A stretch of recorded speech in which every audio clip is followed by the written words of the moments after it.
What's up, heathens? How y'all doing? I'm totally not a dumbass, I promise. So tonight we're going to be going over the lunar eclipse model in the flat earther movement. Obviously, it's not going to be an all-encompassing model. It is very specific to the Globebusters on YouTube. It's Globebusters, so we're going to be taking on the Globebusters tonight. They have this fantastical idea of how to explain the lunar eclipses. If you're interested in actual information on lunar eclipses, why they happen, why they turn red, then you can go down below. The blood red moons always send religious fanatical people into a tizzy. So go down there, check out the reasons why it actually happens. I will espouse some of these during the show if you want to come back for it, if you are indeed here for the response video. But first, okay, sorry. Okay, so now we're going into the Globebusters. What I have to say is that the flat Earth movement isn't to dumb down Christianity. They're just taking it a little bit too literally. The Godless Iowan says flat Earthers are all NASA shills. Which maybe I should be wearing my NASA hat instead of my Am I Drunk hat, because obviously I'm drunk. Okay, thank you, baby. All right, so now we're getting into the main event of tonight's stream. It's the Globebusters. We're going to try to blow through Globebusters here. They got some pretty crazy ideas, so let's get on into it. And I got to get my NASA shill hat on right here. I got to represent the company. You also might need this. Oh yeah, the Illuminati.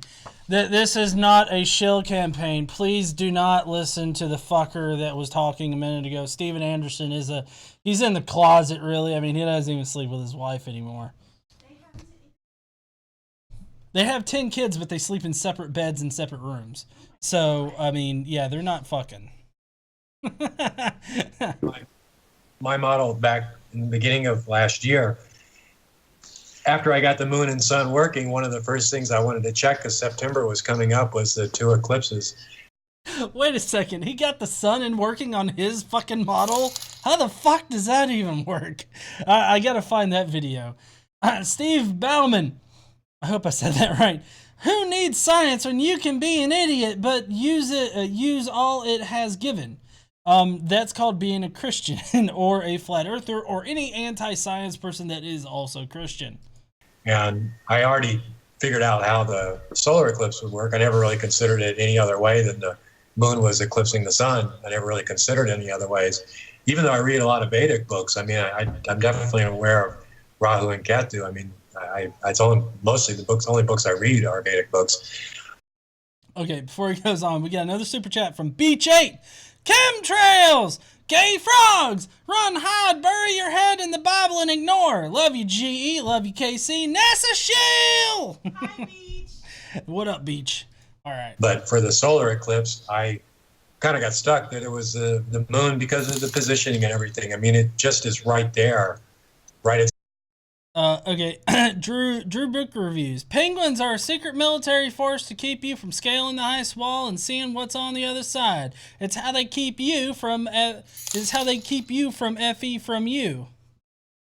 Yeah, I would agree. Those penguins are pretty deadly. Jeremy H. Oh, he reads books. He must be an expert. Obviously. Exactly where it should be at the right time, at the right longitude, latitude, and everything. So it was something I never did not consider. But when it came to the lunar eclipse, which happened September 16th to the 17th, the first. Okay, so obviously he's got to explain like why lunar eclipses happen. I'm kind of curious if it's easy to explain why, like, well, okay, so I understand on their model why it might be a little bit harder to explain lunar eclipses, because obviously the moon doesn't go behind the earth, so they have to explain why they happen. I'm glad that they're undertaking this and they're going to explain something. Now, for the solar eclipse, I like how he's like, well, I worked it out to where it fixes the solar eclipse shit, because, I mean, they literally have, like, the moon 4 miles away from the goddamn face of the earth. The sun is just a little bit farther from that, and apparently, given how much heat the sun gives off and actually lands on the earth, the moon doesn't melt when it gets in front of it. I don't know what their moon's fucking made of, but holy shit. We got a Bullionator. Bullionator. His mom so promiscuous she got pregnant. 10 times in a separate bed. Pregant? Pregant. Sorry, Bull. I love you, Bull. First thing that I noticed on all the lunar eclipses is where the moon and the sun were at a 180 or really close to a 180, and they were crossing over the North Pole. So I thought, well, the only thing that could really cause the eclipse to happen on the moon's surface would be something in the middle. Oh, I know where he's going with it. I know where he's going with it. He says there's only something in the middle of the Earth could have caused the fucking thing. Okay, so just for reference, lunar eclipses can normally be seen by like half of the Earth usually, or maybe a little bit over half of the Earth. So he's going to have to provide a model that explains why this what the fuck ever is blocking the sun from hitting the moon appears to over half of the Earth. So we're going to have to figure that out. I don't know if he's going to get that far, though. Right over the North Pole. Oh. So I just took that very first eclipse in 2016, in September 16. And I took an object around the same size as the sun and the moon. It was around 38-mile diameter. And I moved it up and down in altitude until I found it where it was occulting the light from the sun going to the moon. Oh, okay.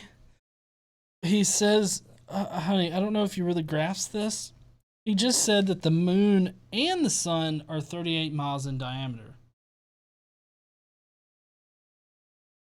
Based on what? Probably bullshit he pulled out of his ass, just willy-nilly. I mean, that's how big they have to be apparently in order for them to orbit in the upper atmosphere. But you see, here's the problem: is that the way that the sun actually works with the rate in which it burns through its fuel is not sustainable on a 38-mile diameter orb, right? So he has to provide, an alternate method for it to produce light. It has to figure out how it's, fusioning those hydrogen atoms, or even if there is hydrogen atoms in their fucking sun. He would have to explain all of those things. He would have to explain how we can, use different wavelengths of light to see in more detail, like stuff that the sun outputs. He would have to explain why those things look like that. He's got a lot of explanations just on the claim that, the sun is 38 miles in diameter. As far as the moon, he would have to show how the moon actually affects our tides and how a 38-mile wide rock or orb or whatnot in our upper atmosphere, he would have to show why that actually orbits up there, along with the sun, by the way. He would have to show how that orbits up there. And then finally, which that's just a few things, right? That's just a few things. But then he's also going to have to tell us what the fuck is blocking the sunlight from getting there, and why is it that particular object can make the lunar eclipse appear to over half of the planet. And once I did that, I ran the model for those hours that the lunar eclipse is happening and the shadow movement, where it entered and where it exited and how it moved. Jeremy H. Rectal Information Delivery Service function check. Matched exactly what was being shown on time and date. So then I went forward to the February 2017, and I kept going forward looking at the lunar eclipses, and they all happened the same. Their shadow movements matched what was being shown on time and date, yet I never needed to move that central object anymore. And in some of my earlier videos, I called it Rahu. Steve said, Flurspective is a hell of a drug. I would have to say, yes, it is. So he's saying that he's running his model, and it seems to match up with the predictions of the solar eclipse or the lunar eclipses. And what I have to say about that is that if you're dropping an orb like into the middle of the atmosphere to block the light of the sun, which, by the way, you still haven't explained exactly how it disappear, or like the lunar eclipse happens for over half the planet, because that's how lunar eclipses work. You haven't actually explained that yet, but also If you're just dropping an orb in there when the lunar eclipse is going to happen, of course your model is always going to be correct because you just drop an orb right there when it's supposed to happen every time. There's no actual calculation necessary other than using our existing lunar projections in order to place that orb there. You would need to be able to describe this movement of the orb in a certain way. Like right now we have the orbit of the moon when taken in context with the orbit of the earth around the sun and everything like that, we can accurately predict it. But that's also why geocentrism doesn't work, is because you have to do all of these special things for the orbits, and even then it still doesn't give you accurate projections. The only time you get accurate projections is when you have a heliocentric universe and you plot the orbits as near perfect circles, or, well, I guess at the very beginning it was like perfect circles as orbits, but now we know that they're not perfect. They're more oblong or oval in shape. I don't think that really matches the Vedic explanation of it, or maybe it does. They don't get into really detailed specifics on the two. I really don't understand what he's showing us right now other than just some cool like geometric shapes. I don't know what the fuck this is that he's showing us. It would be nice if he could actually explain what's on the fucking screen right now instead of just assuming that we're all quote unquote as woke as him. Let me ask you something. Is Rahu in K2 at least the way you're interpreting it? Because I've seen two different interpretations. One is them being actual black bodies, and then others describing them as simple nodal points. Okay, so now what they're describing, back in ancient times in this one ancient culture, I can't remember the culture, I'm sorry. Maybe somebody in the chat right now can let me know. But there's apparently, I believe it was in Asia, they had this idea that there were these black bodies or black things that would descend over the earth and block out the moon for those eclipses because they had to have some way to do it. And they named these things like two different things, Rahu or Ryu and Ken or something. I don't know. But I wonder how many people got that reference, because I know KC didn't. Was it Street Fighter. Okay. Which way are you looking at? I've seen both explanations too. I tend to go with the nodal point explanation, and somehow harmonically canceling out the transmission of light on certain frequencies, or it's some sort of canceling type of effect. You know, that's how I would see it as well. Yeah. And they know the schedule. It's not like Exactly what harmonic frequency cancels light? Like I want. Can I type that? Like, what frequency cancels light?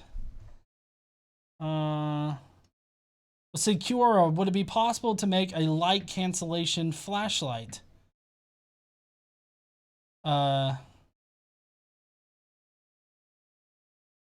Incoherence. Every normal daylight is incoherent with all kinds of random phases, frequencies, and amplitudes, but so are many kinds of noise. High frequency, short wavelength. The high frequency and short wavelength of light would require high precision in the aiming of your light canceling flashlight.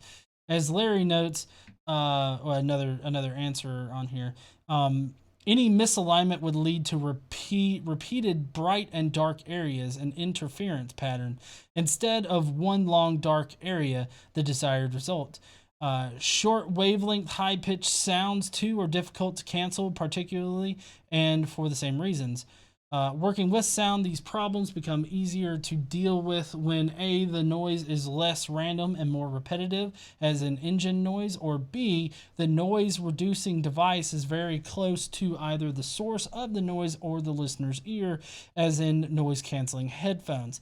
This latter case reduces the 3D noise cancellation problem to a 1D noise cancellation problem. So a quote-unquote light-canceling flashlight with which you can project a beam of darkness is probably out of the question, at least with current technology. However, light cancellation headphones or iPhones might be more feasible, although by that point you're probably better off with low-tech solutions below, and they just show sunglasses.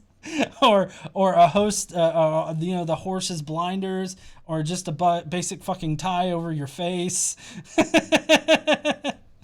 I'm gonna put this particular Kiora thing in the info section down there. So if you want to read that and know who actually said it and not just me reading it, there you go. You can have it.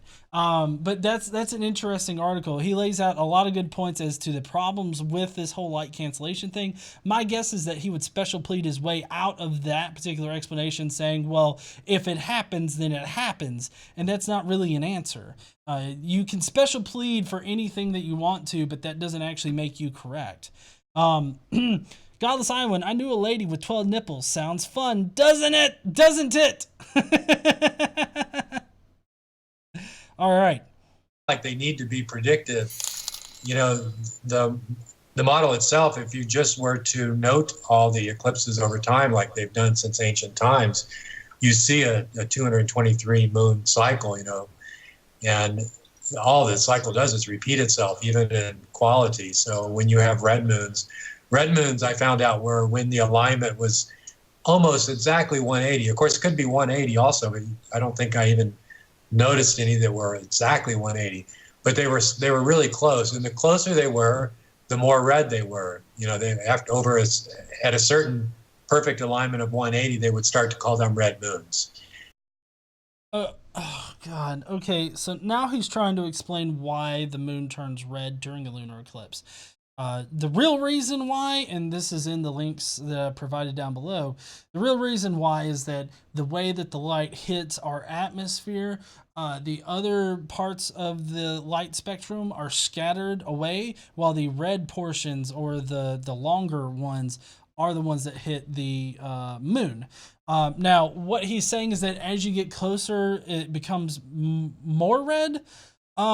This actually contradicts reality, because if you don't remember, the red shift of stars is what actually proves that, you know, the universe is very old, because the farther away something is, the redder it looks when you actually look through that spectrum. So the more red light that something's giving off, the farther away it is. So this is actually directly contradictory to visible science, like not visible science, but like reality, like visible things that you can actually look at. You know, and my explanation for that was red light travels further and over boundaries easier than, say, violet light. You know, like I think that's the reason we get red sunsets. The same reason, like if you deal with wireless or video, we know that lower frequencies travel, you know, further than higher frequencies. Same in music, you know, bass notes travel further and are not directional, and then the high frequency notes. So the red being the lower frequency would go around whatever that occulting object was. Red is not part of the low frequency. Red is not low frequency. I don't even know what the fuck he's talking about. Light up the moon and give it that redness. If it was not exactly 180, the white light from the sun would overpower any effect that might have. You know, the red light being a much dimmer light, you know. Exactly, and that's what this image here was showing, that I was showing earlier, of from the white paper study. There is the polarization of the entire sky. Right? That center point is the nodal point, and then in divisions of 45 degrees, you end up essentially.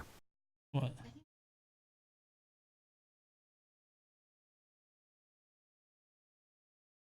Well, well, yeah, it's moving like it's farther away. It's moving away, like it's getting. It's not closer, huh? Right, it's moving away. It's not getting closer. That was my point. That's what I said. Like red light is when it's moving away, when it's farther away, and blue light is when it's getting closer to you. So, I mean that's what I'm saying. He's wrong about this whole red light thing. Whatever red light thing he's saying here, whatever fucking model he's producing here, like I don't know. Like sunlight day. I have no idea what this is modeling. It says angle of polarization of alpha, moonlit night sky. I guess I don't. Red ship, blue ship. With eight zones. So if you just count them, it's like 4 1, 2, 3, 4, 5, 6, 7, 8. So there's the harmonic octave. There's the harmonic octave, people. This is the harmonic octave that proves the flat Earth thing and why the moon goes red during lunar eclipses. It also proves lunar eclipses. This ain't octave harmonic bullshit. Of basically the resonant scale. So, sound and light, it's all the same thing, like Steve was saying. So you have a center nodal point and then divisions of harmonic resonance, which is your incidentals, right? Yeah, similar to you have like with sound and semantics. You have these points of energy and these points of no energy, creating these hills and valleys. Well, points of no energy? What is he talking about, points of no energy? Like, even in the vacuum of space with all radiation and everything pulled out of it, it still has energy. So I don't know what he means by points of no energy.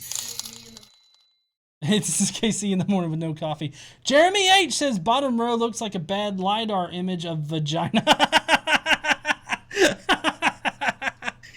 And it's not that I think that there's some sort of dark body over the North Pole. I never really thought that, I think that it's more of a representation that when these two objects are directly in line with the geographic North Pole, that they create some sort of canceling effect in the transmission of energy from the sun to the moon. All right, so let me get this straight. There's not, okay, so you don't subscribe to the whole an orb descends above the North Pole. You think that when the moon comes directly in line with the sun, there's some kind of energy cancellation effect so that it goes dark. Okay, so the problems with that is that you would have to explain why when the moon does get into that 180 degree opposite directly, why isn't it a full like lunar eclipse the entire time? Like a umbra eclipse, like the full lunar eclipse, because not every single time is a full lunar eclipse. Those only happen at certain points. Other times they're penumbras or partial. So I don't understand why you think that every single lunar eclipse is a full lunar eclipse, but you're wrong. So it doesn't light it up like it should, like a full moon. It should be like. Milwaukee Atheist said, word salad is delicious. I added that last part. Lighting it up like a full moon, but it can't because there's some sort of backslash or back whiplash of the energy that's coming from the sun. There's a backlash, whiplash of the energy coming from the sun. So would there be some way, like, we can look at the sun and we can see like solar flares, we can see sunspots and all this other shit. If there's some kind of energy backlash coming from the perfect alignment of the sun and the moon, and there's some kind of vortex up there that's causing light to just shut the fuck off up there, wouldn't we be able to detect that particular beam of bullshit? Like, wouldn't we be able to look up into the sky or at least detect it in some way? Like, I feel like we would be able to detect that shit in some way, because if it's light canceling, then we would see like a fucking dark like thing up there whenever the moon was there. I guess because it happens at night and it's a lunar eclipse, that's why we don't see a dark like big black dildo up there. I don't know. Because of it's coming directly over the North Pole. There's some canceling effect of the North Pole. Prove it. I mean, you're not actually proving it. You're asserting these things. That's fine. This is, I guess, somewhat of a hypothesis. You could try to call it a hypothesis, I guess. But, you've got a nice little thing going here. Now, if you could actually provide some evidence that this shit actually happens, that would be awesome. Whatever the fuck kind of little LiDAR images or whatever the fuck kind of radar images or whatever you had up there, that's not proof. I mean, you're providing me these images out of context. I don't know what it's modeling, what it's showing, what it's supposed to tell me. I don't know any of that shit. You're acting like you're going through a scientific goddamn paper, but honestly, I think anybody that's looking at your particular fucking quote-unquote research here would not think, oh shit, this is PhD goddamn material. We need to print this in Nature magazine right the fuck now.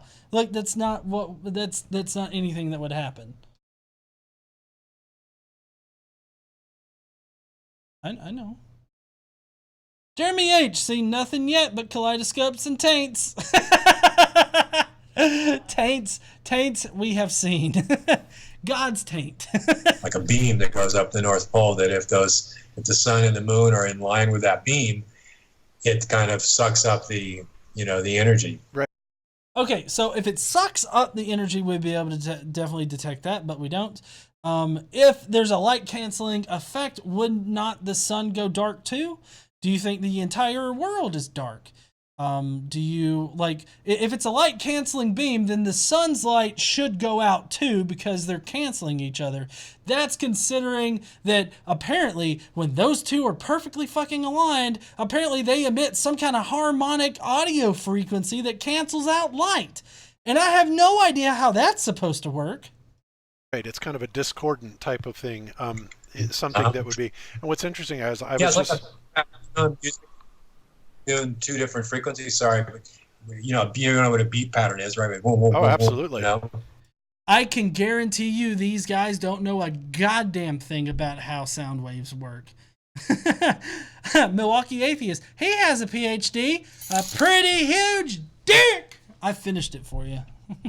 Yeah. Similar to that. When you do what Steve was saying, right? You have that sort of beat pattern and a distance between the two. You'll create like a pulsating pattern. But if you take one of those and put it out of phase 180 degrees, well, you're basically playing the same sound with the same light wave frequency back to itself, and it's like those Bose headphones. Yeah, that's how. Okay, but you have to understand that it's. I mean, it would be random. Like the guy said on Kiora. I mean, it would be hard to actually tune it to where it could cancel out light. So a light canceling flashlight is not anything that can happen.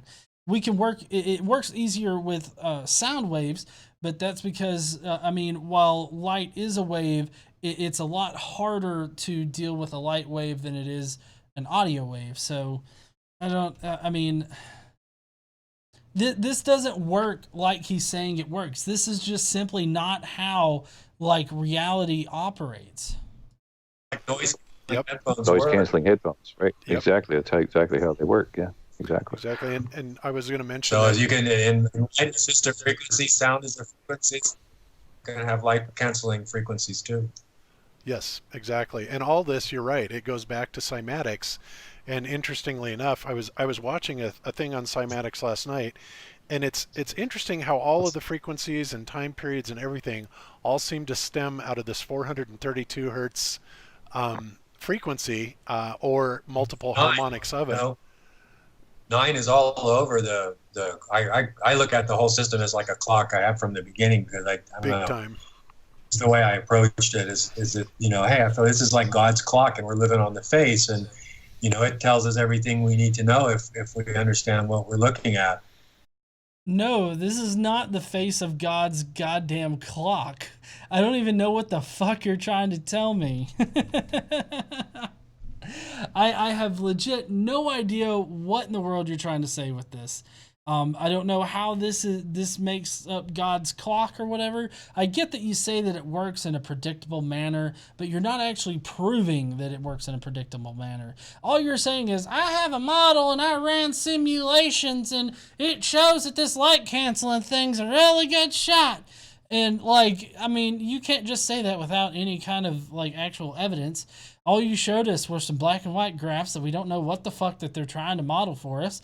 You gave us no kind of context for them. And you say, oh, look, these harmonics right here cancel out light and they turn shit red. And that's not proof of anything. Even the sunspots rotate around like a clock. Like in the north, they go clockwise, and in the south, they go counterclockwise if you cross the equator. But the sunspots on a daily basis will rotate like a clock. Okay, so did you literally just say that the sun goes one way in the northern hemisphere, but it goes the other way in the southern hemisphere? But you fucking think that we live on a flat Earth? Jeremy H., are you sure he said clock? I don't know. He may not have. I am not sure. He might have said cock, but yeah, I don't understand that particular thing on the flat Earth.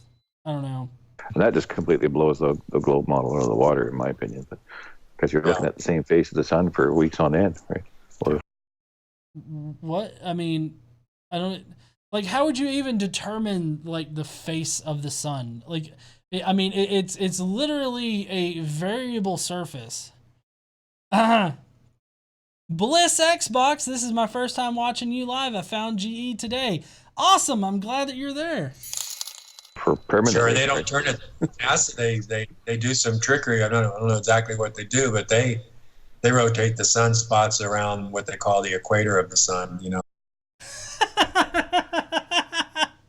I love the baseless assertion here. Just, I don't know what they do, how they do it, where they do it, or why they do it, but they do it. And they rotate it around. It could be that we're just orbiting around the sun, but fuck that. NASA just edits the shit. They just want to sit and spin. Like it has a north and south pole. Yeah, And but we're yet seeing all there's not a camera that never captures that in reality, right? It just blows my mind how foolish that is. But they take, I guess, sort of the sunspots that you see. If you take a camera up, I guess, and look at the sun, and you're not really analyzing it too well, and they show 3 sunspots, you know, you can see that too. But if you video it from sunrise to sunset, they won't turn like NASA shows them. They show them like going around the back. So wait. Are you literally expecting the sun to turn in the sky, like rotate on its own axis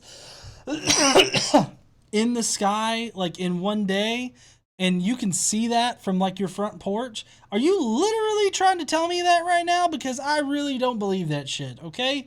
I simply do not believe that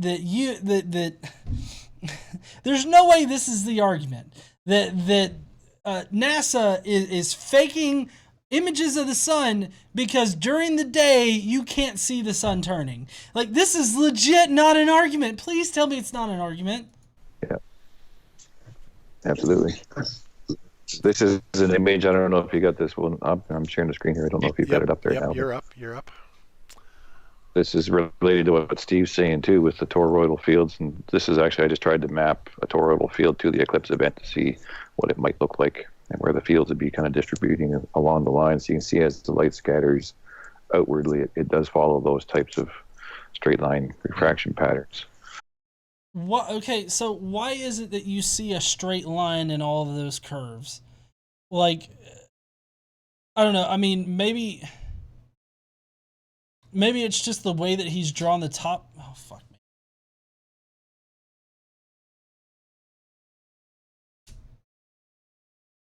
Hold on 1 minute, okay, guys?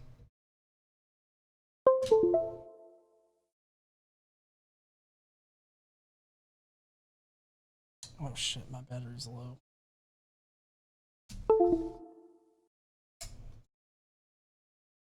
My battery's low.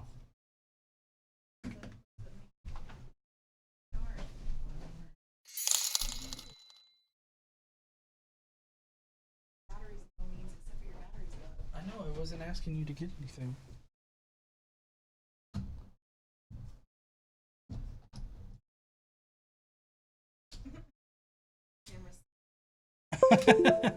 No, I just haven't figured out how to get it to stay on. Like, it goes to sleep if I don't, like, fuck with it.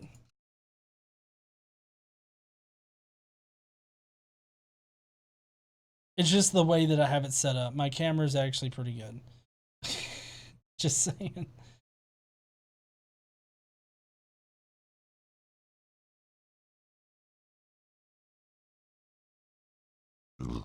Excuse me. Okay, so maybe it's just the way that he's drawing the top of this thing that kind of makes him look curved or whatever. But I mean, if you have like shit at the center and of course it's radiating outward, I don't know why it wouldn't radiate outward. I don't know exactly what he says he's modeling here, but I'm fairly certain that if he were to model the sun in the atmosphere would either burn up or the sun wouldn't be able to generate the kind of like light patterns that you would expect. So I really don't know what he's trying to model, but obviously he's trying really hard to seem legit. And that's all that was. Yeah. I took a picture into Blender and put a toroidal field in there And then I took it to the next layer and just said, okay, in 3-dimensional sense, what would it look like? And that's kind of where we see it. A toroidal layer? Okay. I mean, I'm not sure how that relates to the sun. Maybe that's a specific concept of how the sun produces light. I don't know. I mean, the light is produced in straight, like, lines. I mean, that's how light works. I mean, unless it's curved by space-time, it goes in a straight line. So I don't know. A nested toroidal field. So you would end up with an initial toroidal field that condenses and cancels the light, and then a secondary one that's distributing the light. Wait. If it cancels the light, how can the other part distribute the light? Like, how does that make sense? Like, how does it cancel it and distribute it at the same time? That seems contradictory to me. That's what magnetic fields do. They stack and they nest, and every time another one, it phase shifts, right? So you end up with a phase shift. So you have one that's one polarization, and the next one's polarized the other way, and then the other way. They just keep stacking, and that's the harmonic resonance of magnetic fields. I put a picture in the chat. You can actually see the magnetic toroidal field in the light during the eclipse. Let me share that. Yeah, perfect. Yeah. Almost. Oh, wow. And that's exactly it, right? You know, That's the a solar NASA model eclipse? and He's the just current model showing the says that, solar eclipse? you know, it's a solar object, you know, millions and millions and millions of miles away. Well, you can't have a localized effect on a magnetic field, and in order to do that, you need particulate matter that could be magnetized in the first place to cause that toroidal field. Okay, well, listen, I don't know what you're using in order to actually take this picture. I'm assuming that you're saying that is what the magnetic field looks like, which, I mean, we can model what the magnetic field looks like, but I just don't know how you seem to model this. But anyways, I digress. But I don't know how this has anything to do with the moon in the eclipse. You have to have a magnetizable particulate local to the object, right? Yeah. There's no other way to do it. No. Yeah, that is extraordinary. Yeah, and you know, I've looked at these pictures for all my life, but I never noticed the toroidal field in the light. Never. I've seen hundreds of these pictures, and you know, if you look at more pictures of these eclipses, you can see it's everywhere. It's everywhere. The toroidal field is everywhere in the light. I asked if anybody. I asked Karen if she noticed it, and she said, "Yeah, I saw it before." You know, I was really beating myself over the head. You know why? Okay, so I mean that's it for the video. So I don't know how the toroidal fields are creating the lunar eclipse. Like I don't understand how those things. I guess they're trying to connect like the magnetic field of the sun or whatnot to causing this harmonic frequency that cancels light, and that's why there's a lunar eclipse maybe. But I mean, this isn't actually supported by reality. I mean, they haven't said anything that's supported by reality, so I don't understand why they think that they've proven anything. All they've done is shown pictures and been like, "See, look, I'm right. This right here proves it. It's got the little lines coming out the top and the ass end of the sun. That means that it cancels all the light around it, going all the way out to the fucking moon, and that's why lunar eclipses happen. Also, because the moon's so close, it goes red, because that's how red light works. There's no way that red light is actually of shit that's moving farther the fuck away from you. No, that's whatever the fuck. It turns red because of that shit. That's all."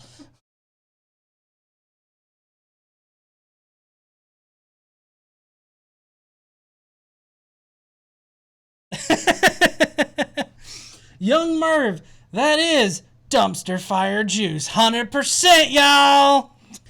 But awesome, guys. I'm glad everybody was able to join tonight. I appreciate all of the super chats.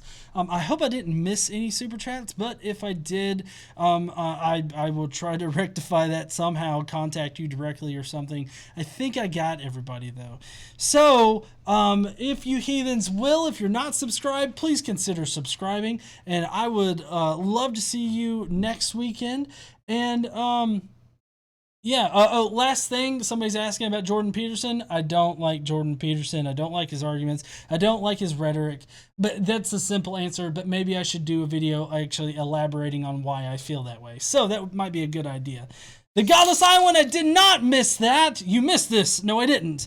Anyways, heathens, I will see you guys later. Don't forget to stand up, use your voice, all that kind of good shit. And I'll see you on Monday.